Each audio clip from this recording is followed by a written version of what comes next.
Hello everybody. आज start करते हैं मौर्य वंश और लास्ट में वीडियो के एक क्वेश्चन है जिसका आपको आंसर देना है, ठीक है। चलिए आज की क्लास स्टार्ट करते हैं हिस्ट्री की।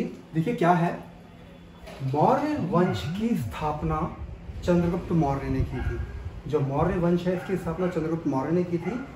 ये जो पैदा हुआ था 345 ईसा पूर्व में, ठीक है, याद रखना इसकी डेट ऑफ बर्थ। अब आते हैं इधर से, इसकी मम्मी का नाम मूरा, पापा का नाम सर्वार्थ सिद्धि मौर्य। मूरा और सर्वार्थ सिद्धि मौर्य की जब शादी हुई तो उस समय सर्वार्थ सिद्धि मौर्य पीपली वन का राजा था और इस पीपली वन के राजा को मारा घनानंद ने, ठीक है। इस घनानंद ने इसको मार दिया था सर्वार्थ सिद्धि मौर्य को। अब क्या हुआ, जब चंद्रगुप्त मौर्य था तो जब ये घुसा था घनानंद मौर्य इसको मारने के लिए तो उसकी वाइफ को भी मारता, इसके बच्चे को भी मारता, लेकिन इसकी वाइफ चंद्रगुप्त मौर्य को गरीबों वाले कपड़े पहना के महल से किसी के हाथों भिजवा दिया दूर इलाके में। तो ये भी बच गया और ये भी वहां से निकल गई थी, बच गई, तो ये दोनों बच गए। अब चंद्रगुप्त मौर्य ने क्या किया, फिलहाल तो इसके बारे में आगे जाएंगे, इसके गुरु के पास सीरीज में आते हैं पहले, ठीक है। तो फिर इसकी शादी हुई किसके साथ, दुर्धरा के साथ। दुर्धरा कौन थी, घनानंद की वाइफ थी, ठीक है। और उसके बाद इसने एक शादी और की जो थी कॉर्नेलिया से। कॉर्नेलिया का दूसरा नाम हेलेना है, ठीक है। और ये जो लड़की है ये पुत्री है सेल्यूकस निकेटर की। अब ये सेल्यूकस निकेटर जो है आप याद रखिएगा, ये सिकंदर, जो सिकंदर था उसका सेनापति था, ठीक है। सेल्यूकस निकेटर जो है सिकंदर का सेनापति था, तो सिकंदर को कमजोर करने के लिए चंद्रगुप्त मौर्य ने इसकी लड़की से शादी की। पहले इससे युद्ध किया, युद्ध में जो है इससे जीता। दहेज लिखा है मैंने जानबूझ के ताकि आपको याद रहे। इसने जीता काबुल, कंधार, हेरात और मकरान। और साथ में एक मैक्स्थनीस नाम का दरबारी था, बहुत पढ़ा लिखा था, इसको बैठा दिया और इसने जो है एक किताब लिख दी इंडिका, वहां बैठे बैठे। तो इतनी बात समझ में आई यहाँ तक। क्या है, मौर्य वंश की स्थापना चंद्रगुप्त मौर्य ने, एक 345 में पैदा हुआ, क्षत्रिय था, मम्मी मूरा थी, पापा इसके सर्वार्थ सिद्धि मौर्य थे, पीपली वन के राजा थे, वाइफ इसकी दुर्धरा थी। दुर्धरा से शादी की थी इसने, इसको भाई को मारने के बाद। कॉर्नेलिया से भी इसने शादी की। कॉर्नेलिया से शादी करने के लिए इसने सेल्यूकस निकेटर को हराया। सेल्यूकस निकेटर को हराने के बाद उससे काबुल, कंधार, हेरात और मकरान ले लिया और साथ में मैक्स्थनीस नाम का दरबारी भी अपने पास रख लिया, ठीक है ना, ताकि उसके दरबार की शोभा बढ़ती रहे। और वहाँ पे उसने एक किताब लिखी इंडिका नाम की। इतनी कहानी क्लियर है। अब आते हैं इसके बेटे के पास। इसके बेटे का नाम था बिंदुसार। अब क्वेश्चन उठता सर ये किसका लड़का था, कॉर्नेलिया या दुर्धरा का, तो ये दुर्धरा का लड़का था, ठीक है ना। जैसा मिलता है पढ़ने में जो आया है कि दुर्धरा का लड़के का नाम बिंदुसार था और बिंदुसार को ही भद्रसार के नाम से जाना जाता था। भद्रसार, ये इसको वायु पुराण में इसको इस नाम से पुकारा गया है। तो पेपर में आ चुका है वायु पुराण में बिंदुसार का नाम क्या है, तो भद्रसार है, ठीक है। उसके बाद इसका सिंह सेन भी एक नाम है जो जैन किताबों में मिलता है। अमित्र घात भी इसका एक नाम है। तो ये चार नाम एक ही इंसान के हैं, बिंदु, भद्र, सिंह और अमित्र। बिंदु, भद्र, सिंह और अमित्र घात, ये सारे के सारे एक ही व्यक्ति के नाम है, ठीक है। इतनी बात क्लियर हुई। अब इसका सन भी क्लियर हो गया।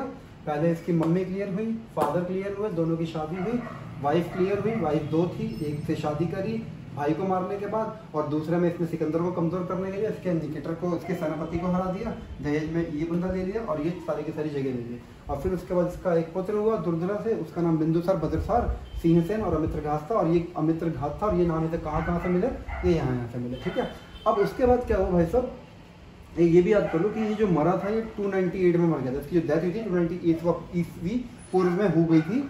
अब इसकी जो डेथ थी ये हुई थी तो ये नहीं कि ये मतलब कि मारा था इसको किसी ने, इसने क्या किया, ये इतना ज्यादा खून खराबा देख दाख के ये चला गया भद्रबाहु के पास। भद्रबाहु इसका जैन गुरु बना, इसने उनसे शिक्षा दीक्षा ली। भद्रबाहु से शिक्षा दीक्षा लेने के बाद, ठीक है ना, ये गए भद्रबाहु के साथ ही कि चलो मेरे को जो है अब अपने प्राण त्यागने हैं।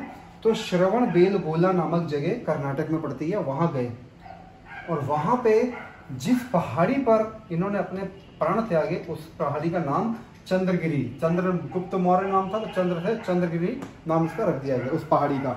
और उसी पहाड़ी पर एक मंदिर बना दिया गया जिस मंदिर का नाम था चंद्रगुप्त बस्ती। वहां पे एक बसा दी गई थी, ठीक है ना, इसकी याद में। ठीक, इतना समझ आया। अब इसकी डेथ कैसे हुई? डेथ इसकी हुई उपवास रख के। ये भूखा रहा था और वहीं पे चंद्रगिरी पर्वत पर पड़े पड़े मर गया था, और मरने के बाद जो है वहाँ पे एक मंदिर बना लिया चंद्रगुप्त बस्ती नाम से इसकी याद में। तो मृत्यु भी इसकी समझ में आ गई, ठीक है ना। देखो ऐसे क्वेश्चन करना गलत है कि वायु पुराण में चंद्रगुप्त मौर्य के लड़के का नाम क्या था। आप एक साथ देख लो, बाकी क्वेश्चन तो बहुत सारे बनेंगे, ठीक है ना, बाद में डिस्कस भी करेंगे क्वेश्चन। चलो आगे चलते हैं। इसकी कैपिटल है क्या? पाटलिपुत्र। जो अभी अगर प्रेजेंट में देखा जाए पटना की जो जमीन है उसको पाटलिपुत्र कहते हैं, ठीक है ना। नाम समय के हिसाब से चेंज होते चले जाते हैं। पहले पाटलिपुत्र को पाटिलपुत्र बोलते थे, फिर धीरे धीरे वो पाटलिपुत्र बन गया, अब वही जगह को आप पटना बोलते हैं, ठीक। तो ये आपका कैपिटल भी क्लियर हुआ। अब चलते हैं उसके मंत्री के पास। देखो चंद्रगुप्त मौर्य जो था इसने मारा था घनानंद को। इस घनानंद को मारने में हेल्प की थी चाणक्य ने, ठीक है ना। अब ये चाणक्य था कौन? चाणक्य असल में इसका ही मंत्री था, लेकिन ये बड़ी बेइज्जतियां करता था उसकी, ठीक है ना। तो इसने भी कसम खा ली थी कि मैं अपनी चोटी उसी दिन भानूंगा, बाल केश मेरे खुले रहेंगे जब तक ये मर नहीं जाएगा। तो इसने स्टडी करा कि इसके कमजोर कड़ी क्या है। उसको पता चला कि सरवार सिद्धि को उसने मारा था, तो वहाँ के लोगों को गुलाम भी बना लिया था। उसका लड़का जो है ये चंद्रगुप्त मौर्य है। तो फिर ये चंद्रगुप्त मौर्य के पास गया, उसको बताया कि भाई ऐसे ऐसे करते हैं, और फिर जो है इस मंत्री ने और चंद्रगुप्त मौर्य ने मिलकर घनानंद को मारा, ठीक। तो आप याद रखेंगे चाणक्य, कौटिल्य और विष्णुगुप्त, ये एक ही व्यक्ति के 3 नाम हैं। ये पेपर में कई बार आया है कि अर्थशास्त्र के रचयिता कौन है? कौटिल्य, या फिर विष्णुगुप्त या चाणक्य। तीनों पता होना चाहिए। अगर आपको एक ही पता होगा तो आप ऑप्शन लगा नहीं पाओगे। बाई चांस आपको ये पता है पेपर में ये आ गया तो फंस जाओगे, ठीक है ना। और इसकी एक किताब नहीं है अर्थशास्त्र, इसकी एक किताब वो है राजमंडल, ये भी याद रखिएगा, इंपॉर्टेंट है। अर्थशास्त्र और राजमंडल ये लिखी है चाणक्य ने यानी कौटिल्य ने और विष्णुगुप्त ने, ठीक है। और जैन गुरु ये थे। तो ये चार्ट आपको समझ में आया? कुछ भी नहीं है बेटा, देखो ध्यान से देखो। मम्मी मूरा, पापा सर्वार्थ सिद्धि, दोनों की शादी हुई। 345 ईस्वी में चंद्रगुप्त नाम का लड़का पैदा हो गया जो क्षत्रिय था। पापा क्षत्रिय था तो क्षत्रिय था। अब जो है फिर इसने शादी कर ली दुर्धरा से, घनानंद की बहन थी, और घनानंद को मार दिया था चाणक्य की मदद से, ठीक है ना। और नंद वंश का एंड भी इसी बंदे ने किया था, चंद्रगुप्त मौर्य ने। फिर इसने एक शादी कॉर्नोलिया से करी। कॉर्नोलिया जो थी हेलेना इसका दूसरा निकनेम है, ठीक है ना। और ये पुत्री थी किसकी? सेल्यूकस निकेटर की। और खुद सेल्यूकस निकेटर सिकंदर का दरबारी था। और हाँ, सिकंदर जो था वो घनानंद का बहुत अच्छा दोस्त था, लेकिन सिकंदर जो था वो लालची था जगों का, ठीक है ना। तो इसीलिए उसकी घनानंद के साथ दोस्ती थी और उसको ही दुश्मन बनाया था कौटिल्य ने। ऐसी ऐसी नीतियाँ चली थी। खैर हमें इतना डिटेल तो जाना नहीं है। तो सेल्यूकस निकेटर जो था वह क्या कौन था? वह सेनापति था सिकंदर का, और उसने लड़ाई लड़ी किसके साथ? चंद्रगुप्त मौर्य के साथ, सेल्यूकस ने, ठीक है ना। और उस लड़ाई में ये जीता चंद्रगुप्त मौर्य, और इसको फिर जो है अपनी पुत्री कॉर्नेलियस को देनी पड़ी, और दहेज में काबुल, कंधार, हेरात और मकरान देने पड़े, और साथ में मैक्स्थनीस दरबारी भी देना पड़ा, जिसने बाद में एक किताब इंडिका नाम की लिख दी थी। उसके बाद इसका लड़का हुआ बिंदुसार, भद्रसार, और सीनसेन और अमित्रघात इसका नाम हुआ। सीनसेन इसको जैनी किताबों में कहा गया, भद्रसार इसको वायु पुराण में कहा गया। फिर इसकी डेथ हो गई। डेथ कैसे हुई? श्रवण बेलगोला में भूखा रहा था। और हाँ, बताना भूल गया, ये एक ऐसा राजा था जो मुकुटधारी मतलब होता है जो राजा रहते रहते ही बाद में भिखारी नहीं, ऐसा एक होता है राजा को मार दिया या राजा का राजपाट सारा छीन लिया, और छीनने के बाद जो है फिर उसको कहा कि जा, फिर वो भिखारी वगैरह बन के जिंदगी जीता। लेकिन नहीं, इसने सब त्याग किया था, इसीलिए इसको मुकुटधारी भिक्षुक कहा जाता है, ठीक है। तो श्रवण बेलगोला में इसने कर्नाटक नाम की जगह पर चंद्रगिरी पहाड़ पर अपने प्राण त्यागे और मंदिर बना दिया चंद्रगुप्त बस्ती उसकी याद में। और फिर जो है इसने अपनी कैपिटल बनाया किसको? पाटलिपुत्र, जो आप प्रेजेंट में पटना के नाम से जानी जाती है।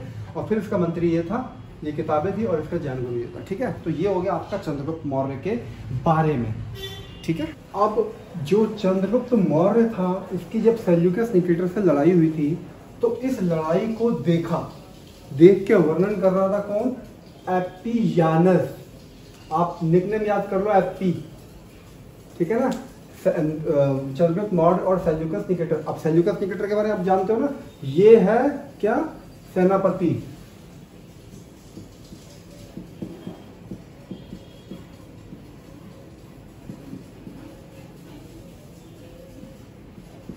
ये क्या है? ये सेनापति था सिकंदर का, लेकिन इसने लड़ाई जब लड़ी चंद्रगुप्त के साथ, तो इस चीज का वर्णन एप्पियानस ने किया।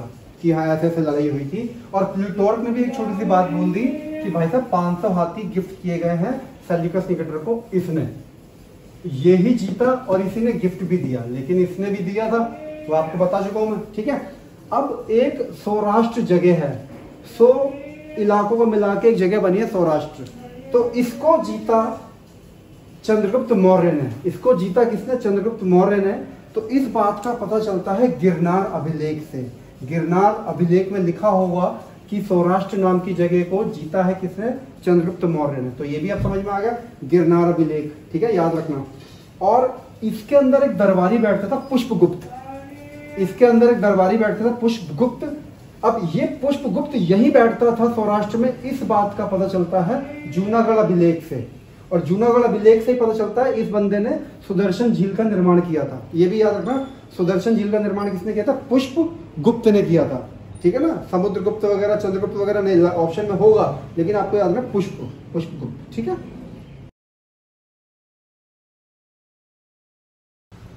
आगे देखिए, बिंदुसार बताने की जरूरत नहीं है, इसकी माता दुर्धरा अभी डिस्कस कर रहे थे, पिता चंद्रगुप्त, इसके निकनेम भी आपको बताए जा चुके हैं, भद्र सिंह, अमित्र, वायुपुरन और जैन, ठीक है। अब आते हैं इसका दरबारी। देखो डाइमेकस जो था वो सीरिया का राजदूत था जो इसके दरबार में आके बैठता था। अब राजदूत जो बैठता है वो बैठता बिजनेस पर्पज से। अब ये थोड़ी ना कि इंडिया का अम्बेसडर है, राजदूत है, वो इंडिया में बैठेगा, वो तो इंडिया के बाहर जाके बैठेगा ताकि रिश्ते कायम करे। तो ऐसे ही फिलहाल उस एम्बेसडर की बात बाद में करेंगे। देखिए सीरिया का जो राजदूत था वो था डाइमेकस, जो बिंदुसार के दरबार में बैठता था, और ये मैगस्थनीस का लड़का था। अब मैगस्थनीस कौन है? आपको बताया जा चुका है, सेल्यूकस निकेटर का जो राजदूत था जो चंद्रगुप्त के दरबार में बैठता था। अब इस बंदे को उपाधि प्राप्त थी पिता का पुत्र, पुत्र का पिता, क्योंकि ये बहुत इंपॉर्टेंट कड़ी थी। क्यों? इससे पहले चंद्रगुप्त मौर्य और इसके बाद जो इसका पुत्र हुआ था अशोक, तो उसके बीच की बहुत इंपॉर्टेंट कड़ी थी, इसलिए इसको पिता का पुत्र, पुत्र का पिता एक बहुत महत्वपूर्ण उपाधि दी जाती है, ठीक है। बच्चों वाली चीजें कुछ है नहीं, ये सारा आप पढ़ चुके हैं, बस इसमें डाइमेकस नई चीज आई है। अब क्या है, इसने जीता 16 राज्य को। अब ये वाली बात जो है इसके बारे में क्लियर नहीं है कि 16 राज्यों को जीता था। ये 16 राज्य जो जीता था ये तारानाथ ने कहा है, तारानाथ ने अपनी कोई किताब लिखी थी, ठीक है ना, मौर्य वंश के ऊपर, तो उसने कहा था कि इसने जो है 16 राज्यों को विजय किया है। अब 16 राज्यों को विजय किया है। अब इसके काल में एक बहुत महत्वपूर्ण घटना घटी। वो महत्वपूर्ण घटना ये थी कि इसके समय में तक्षशिला का विद्रोह हो गया, ठीक है। अब तक्षशिला के विद्रोह में क्या हुआ कि इसके पास सबसे पहले भेजा सुशीम को। सुशीम वहां गया, लोगों से पूछा कि आप विद्रोह क्यों कर रहे हो? तो लोगों ने बोला हमें बिंदुसार से, आपसे कोई प्रॉब्लम नहीं है, आपके नीचे जो मंत्रीगण है ना, ये जो आप बीच की कड़ी है, वो हमें नुकसान करती है, हमें प्रताड़ित करती है, हमें हमारा मतलब शोषण करती है, ठीक है ना। तो इसीलिए सुशीम ने जाके पहली बार तक्षशिला का विद्रोह दबा दिया, बीच की कड़ी को थोड़ा सा समझा के। फिर उसके बाद दोबारा से तक्षशिला का एक में विद्रोह हो गया, दोबारा से लोग वहाँ पे जो है लड़ने झगड़ने लगे, तो फिर भेजा गया अशोक को, ठीक है ना। फिर अशोक ने जाके उसको सुलझा दिया। तो ये आपको याद रखना है। इन 3 प्रश्नों के उत्तर आप कमेंट बॉक्स में दीजिए।